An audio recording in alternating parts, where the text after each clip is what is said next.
It's rapid reaction time. Me and my guest that we bring at random onto the show, and we talk about Ole Miss's latest game. Ole Miss played against Wake Forest and won 40-6. It was sloppy, but Ole Miss won the game. We're going to talk all about it. This is the Reaction Roundtable.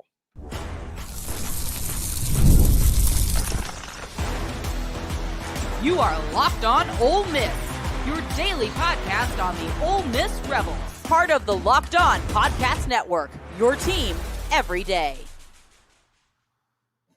Welcome to the Locked On Ole Miss podcast. I am your host, Steven Willis, a 10-year veteran member of the national media and a former Ole Miss staff member as well. I am bringing you the inside scoop on all things Rebels, and we do that through our numerous perspectives we have on the channel. Today, we have a reaction roundtable talking about Ole Miss's dominant 40-6 win on the road at Wake Forest. It was a sloppy game, no doubt, with 2 turnovers, over 100 yards and penalties, but it's hard to complain about too much when the defense doesn't allow a touchdown.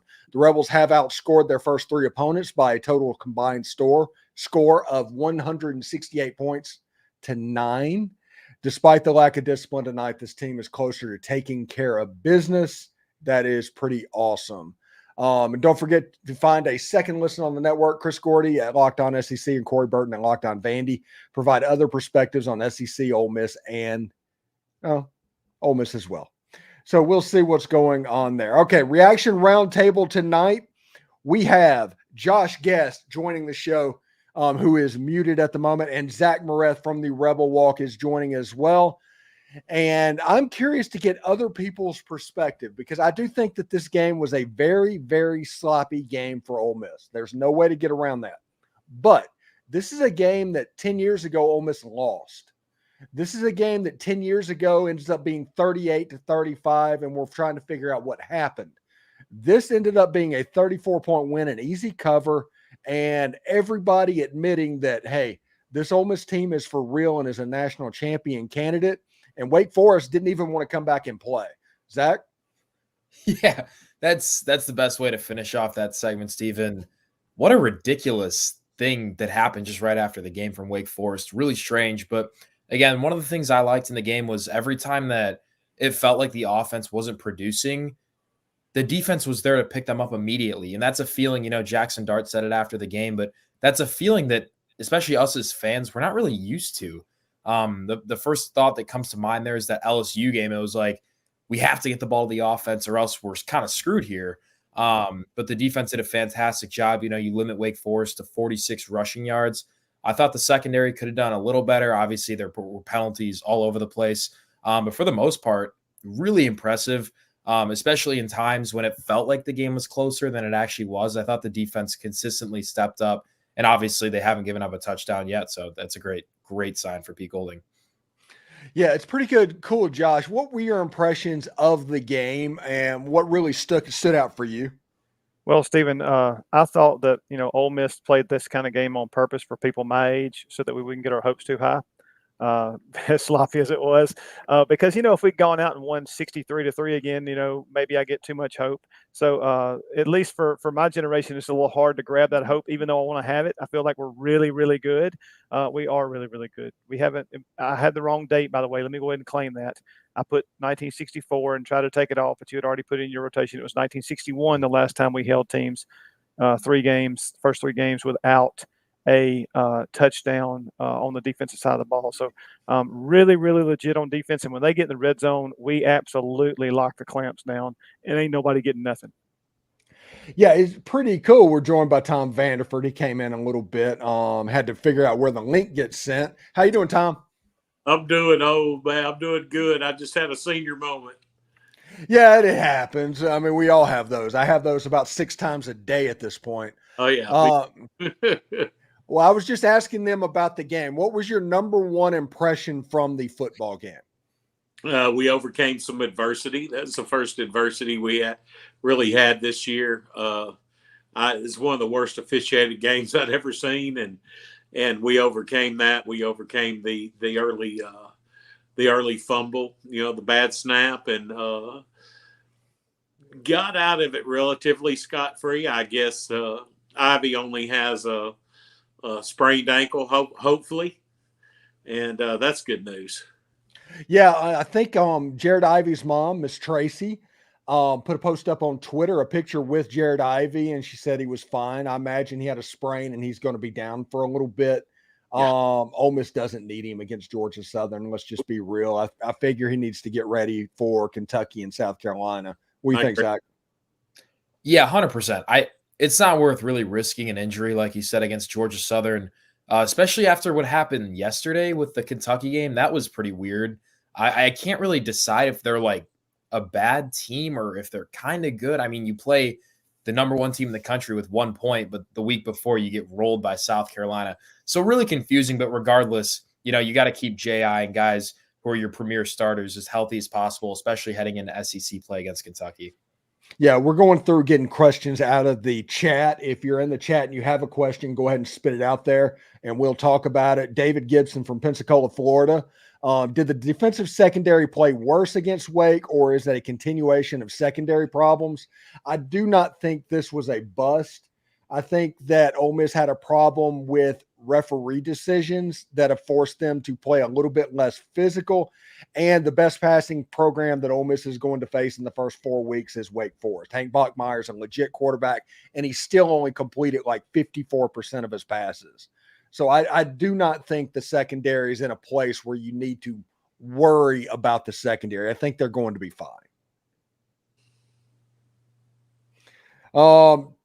Tom, in this game, Jackson Dart was an absolute machine, and he had I'm going to say a similar role that he had against Tulane a year ago, whenever he had that party of announcing himself. In this Wake Forest game, he did the tough guy thing, and he got everybody's attention. He cut himself on the nose, diving up on the ball. He ran over about 6 different Wake Forest linebackers, it seems like, to score a touchdown. I think Jackson Dart had his defining "this is my team" moment tonight. Oh, I completely agree. And his Heisman momentum is growing as well. But I do love the fact that he keeps saying that it's a team thing and that he may be the leader, but they're chasing a national title. Yes. This chat question from Amory, Mississippi, and Matthew Irvin. Josh had asked, what do you think about Matt Jones yesterday? He looked like he was coming out. He averaged 7 yards a carry. He had 50 yards rushing. It looked like he's getting comfortable in that backup running back role. It did, Steven, and I noticed it during the game as well. And he seemed to, in the way I wanted to phrase, he gained more traction. He wasn't, he kind of got bottled up against Middle Tennessee in that first half. But with those reps that he's gotten now, he's really starting to make something out of it. And I think a lot of that is him and his experience, but not only that, also the offensive line beginning to gel. And people have to remember, we still have guys out across the line. We're only going to get better. And I know this question was about Matt Jones, but how good has Henry Parrish been, and has he helped us forget about, not really forget about Quinshon? I don't want to say it that way, but get over the fact that we don't have Quinshon, because his speed on a couple of those touchdowns was unbelievable. And the way he just shot through the hole and saw it, the quickness, the shiftiness. You always talk about that type that Lane Kiffin and Charlie Weiss like, that go right and left, shift right and left, and he showed it. Matt Jones also, by the way, is the same. And so really, really fun to watch those guys work. But, yes, I thought Matt Jones kind of had a little bit of coming out, and I think he's starting to gain some traction. He's only going to get better from here with more reps. One thing that is really funny is the fact that Ole Miss could have ran the ball and forced the run against Furman. If they wanted to, they could have ran for 500 yards against Furman. I mean, that could have happened. And that means Henry Parrish would have had a 100-yard game in that game. If that would have just been a normal football game, Ole Miss would have the number 1 leading rusher, the number 1 leading receiver, and the number 1 leading passer in the Southeastern Conference right now, Zach. Yeah, going back to Parrish, I'm looking at it in the comments right now, but it says Parrish is better than Judkins. Parrish is definitely he's going to have more of an appeal to the NFL because he has that breakaway speed. I know Judkins is very agile, very shifty, but if you're recalling correctly, Judkins never really had many breakaway runs. And every time Parrish gets the ball, it feels like the second he sees a hole, it's boom, at least 10 to 15 yard gain. And then Matt Jones as well, you guys were talking about it, but really exciting stuff. When you have a guy like Ulysses Bentley who really isn't sniffing the field much, it's going to tell you that there's some competition in that room. So when you're constantly bringing the best out of each other throughout the week between Bentley, Matt Jones, and Henry Parrish, I think that run game, which was ultimately probably the biggest question mark heading into this season, is slowly starting to figure itself out. And it's a great time to do it, especially with SEC play coming up here in 2 weeks. Brian Wesley says, when was the last time we as Rebel fans were able to watch a game, shake our heads about the sloppy play on both sides of the ball, and still feel good about things? Not going to lie, it feels strange. Yeah, it really feels weird, doesn't it, Tom? Yeah. Yeah. I keep telling my Alabama friends that I kind of know what they went through when Saban was the coach. Even when you have a sloppy game, you win 40-6, and we were sloppy on both sides of the ball. And anybody that has watched Ole Miss for any period of time has had a baker's dozen heart attacks every game we played, even against lesser competition. So it's really nice to see everything finally come together and have a dominating team for some old dude like me. All right, so when we come back, we're going to move our attention a little bit to Georgia Southern. It's not going to be much. I mean, this is a team that has about 350 yards worth of total offense a game. There might be 2-1, but their defense is it's not good. So Ole Miss should be favored by this. Ole Miss is favored by 36.5 points going into this football game. But we'll talk about that a little bit, and we'll talk about the other games in the SEC. And holy Toledo, we have a story to tell there. So stick around for that.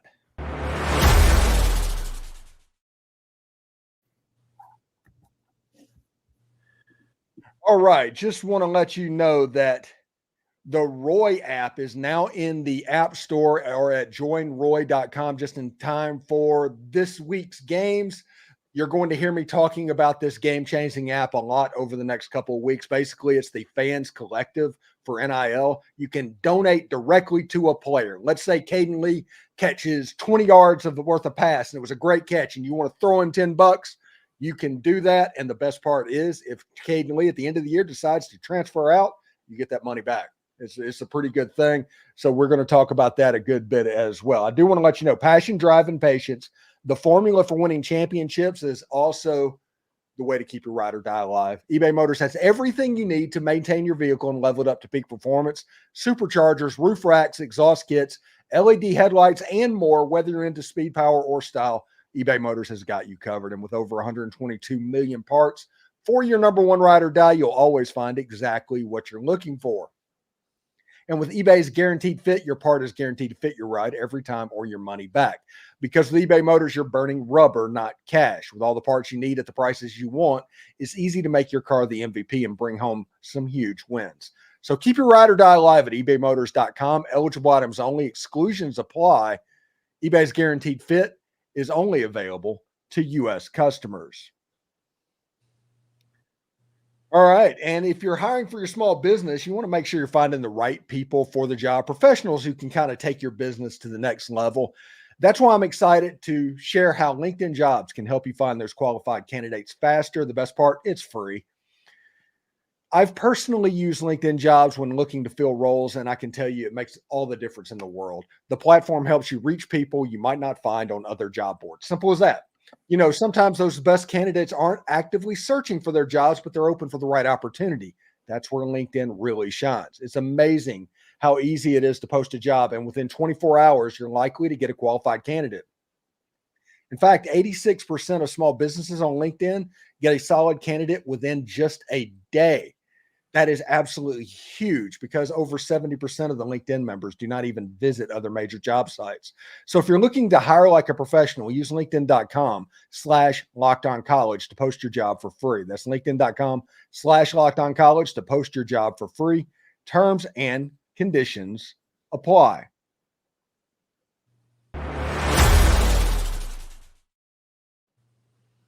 All right, so we're going to go back into it and talk to this. We're going to move on to Georgia Southern. Georgia Southern is an interesting situation. Ole Miss should win the game. They're 36.5-point favorites.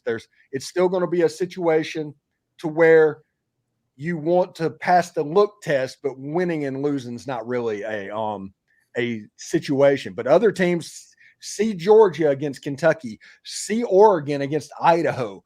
They have had trouble with these, quote, lesser teams, and Ole Miss is 168-9. Zach, what do you think going into this last, I quote, preseason game with Georgia Southern? You think Ole Miss's goal should be in this game? I mean, I think while you have the streak going, you got to try and not allow a touchdown going into SEC play. I think that's one of the biggest things, especially for this defense, just to keep the momentum rolling.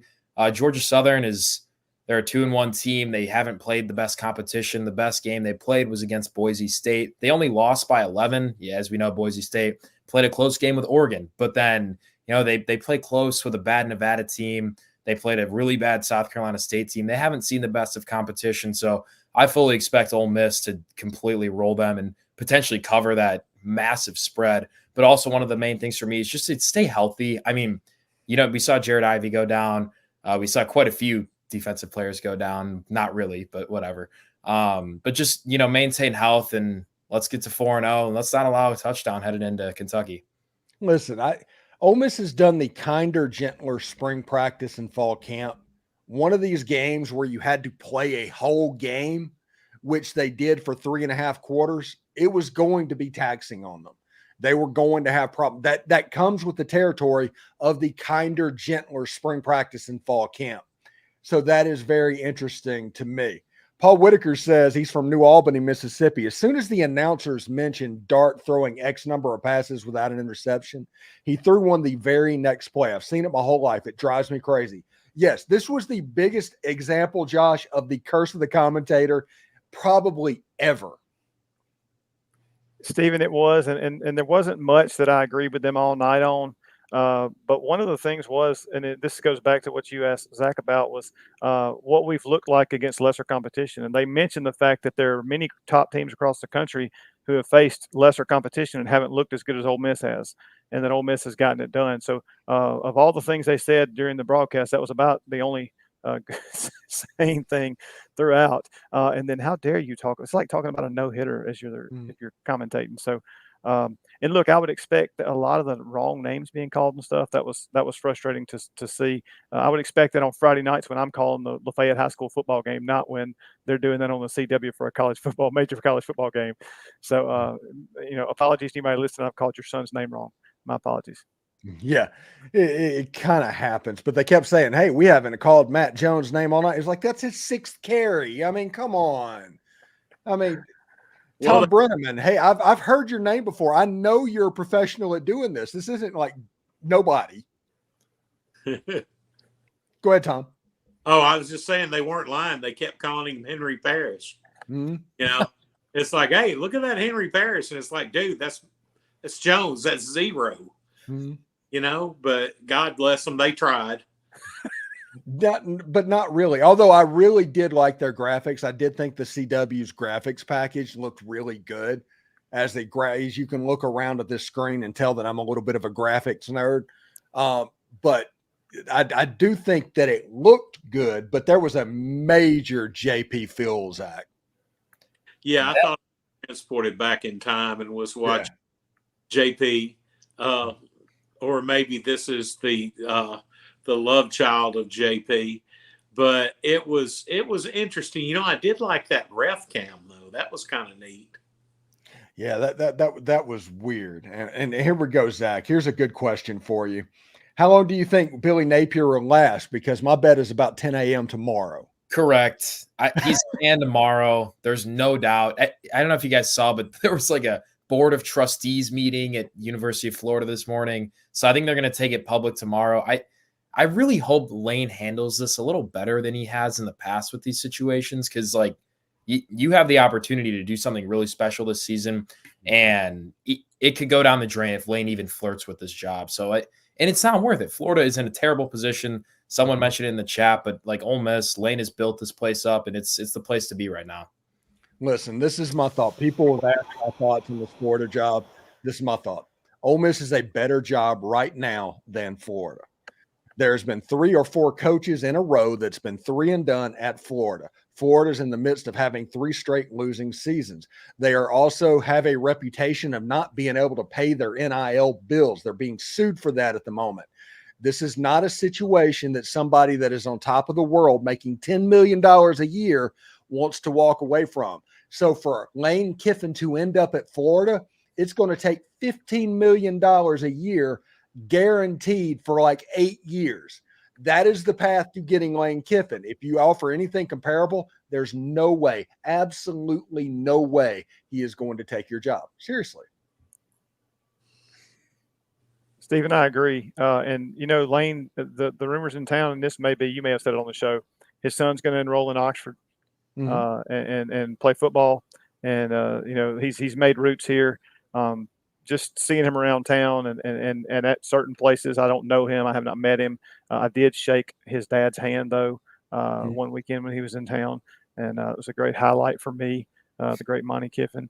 And so I think he has deep roots here now. And I don't know that. I mean, just the way he talks about Oxford and the way he's acting, because you look at, just like you say, follow the visits for recruits, follow what he's doing. His kids are here. His son's enrolling at Oxford High School. I doubt very seriously he's going to want to move him in his last 2 years or last year or whatever it is from high school. So, I mean, I could be wrong. Yeah. When he come back, we are going to take a little bit of time to dunk on Mississippi State. Just period. We're just going to be real about that. You don't get boat raced by Toledo and just get away from that scot-free. That's just the way it is. So stick around for that.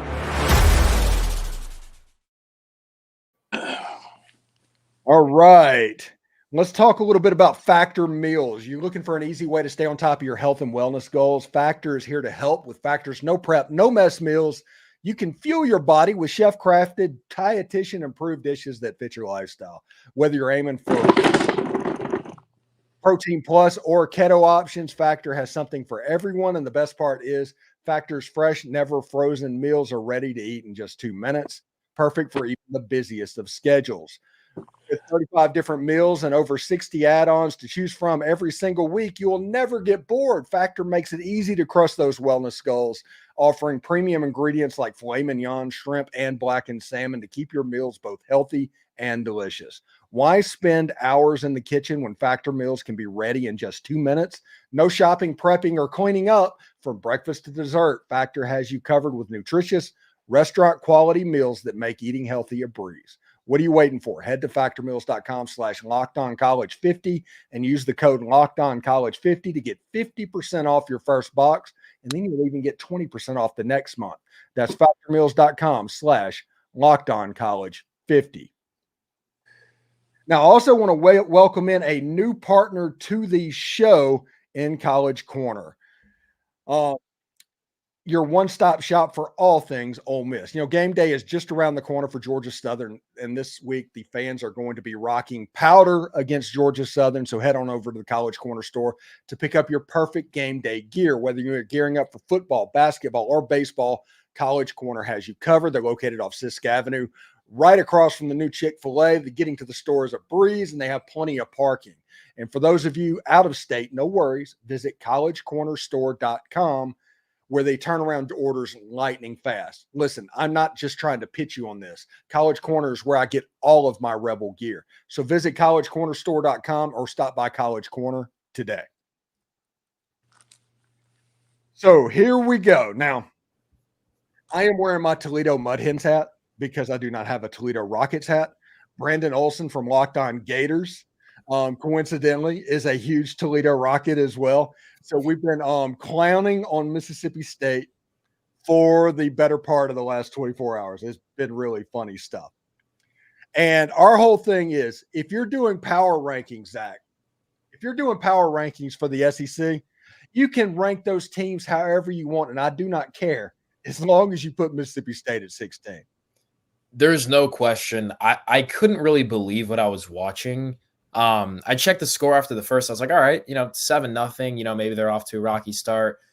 And then in the blink of an eye, it's 28-3 at halftime. I'm like, what the hell is going on in Starkville?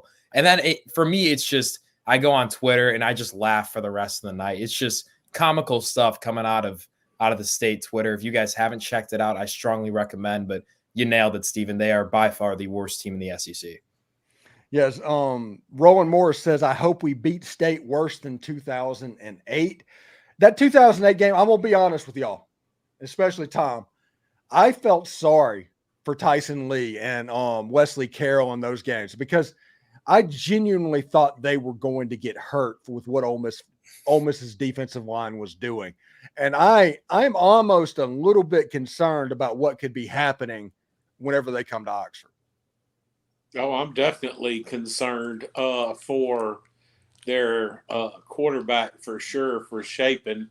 We've got the best defensive line I've ever seen at Ole Miss, and they have problems protecting the quarterback. I mean, I went back today and watched some of that Toledo game, and I mean, they looked horrible. I mean, it looked like they were playing Alabama. I mean, Toledo was dominating the line of scrimmage. Just blew my mind. This right here, Pat 0311, Egg Bowl is senior night. I got a crazy feeling that Levy asked for a running clock at halftime. Well, Furman didn't get that running clock.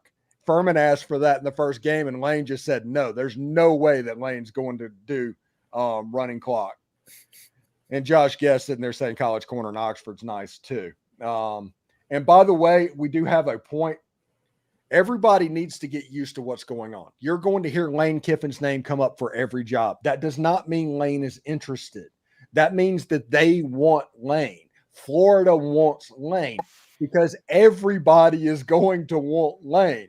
He is potentially a top 10 quarterback or top 10 coach in the entire country. Everybody wants him, especially since he has the University of Mississippi, Ole Miss in line to make the playoffs and a potential national championship coach. Everybody is going to want this guy. So go ahead and set your mind right about hearing his name even more than usual, but Lane's not going anywhere. You know, I and you guys may have seen it too, but I've seen photos on social media of Chris Kiffin's kids walking through a fresh built house. Just the studs are up and the floors. So I don't know if that's Chris Kiffin's house or if that's Lane, you know, whatever. But I think the family loves Oxford. And I really don't think, you know, Mr. Monty's wife's there and Chris and his family and Lane. And like you've said, his son's coming, his daughter's in the sorority there. I just don't see him leaving for anywhere right now. No. All right, Zach, final words. Yeah, I get ready to watch Ole Miss go 4-0 this weekend. I mean, I'm just getting ready for SEC play, Steven. I'm fired up, and I'm really liking what I'm seeing from the Rebs. All right, Josh, what do you got, bud? I mean, Georgia Southern has been scoring some points. They've been putting numbers up, but I looked. Their leading rusher has 97 yards on the season. And so Henry Parrish got that in a quarter. We're gonna. I think our defense is gonna put up another maybe sub 50 yard rushing performance and keep them out of the end zone during the red zone. We'll go scoreless for 4. I don't know when the last time that happened or if it's ever happened. So at least 1961, right? Yeah, at least then. I mean, 1959, the defense didn't give up a touchdown the entire season. Let's just shoot for that record. Yeah. Let's go for that. Yeah. So it's at least then, honestly. Tom, what do you got, bud? Man, I just want us to get out of this game injury-free. I'll actually be in Oxford for the game. I used to make them all, but, you know, I've slowed down since the whole cancer thing. But, yeah, I'll be in Oxford for the game, and I want to see a good, clean game. I want to see us try to escape all those penalties. You know, we had 11 penalties this last night, and just want us to be injury-free. And for me, I'm looking forward to them cleaning some of this stuff up. Just play a clean game, get out of there 52-3, something like that, and get ready for Kentucky, who you don't know whether or not you're going to get the Kentucky that can't score but can play defense or the Kentucky that can't score and can't play defense. That appears to be the two options for Kentucky right now. So anyway, thank you very much for watching the Reaction Roundtable tonight. We will talk to you Tuesday night with Ole Miss, Locked On Ole Miss Live. Should be a lot of fun. But to Josh and Zach and Tom, thank you very much for stopping by. And we'll talk to you next week, bud. Howdy toddy. Thanks, Steven. All right. Thanks.